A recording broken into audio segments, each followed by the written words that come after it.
sa mga batang manunood. Sino ba ako? Hello. Wala nang wawawin eh. O saan nanggagaling yung yung happiness? Di nyo ba nakakausap sila na gawin nyo naman to?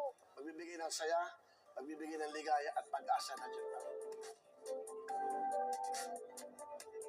Simpleng-simpleng tanong lang. I can imagine ay tanong ng lahat ng mga nanonood ngayon. Bakit naisip mo magpa-interview sa news reporters? Kaya namin, bakit hindi sa entertainment reporters? Gusto ko kayo makilala at gusto ko rin malaman nyo kung sino ako. Kasi syempre iba yung level nyo, iba yung iba naman. When you talk about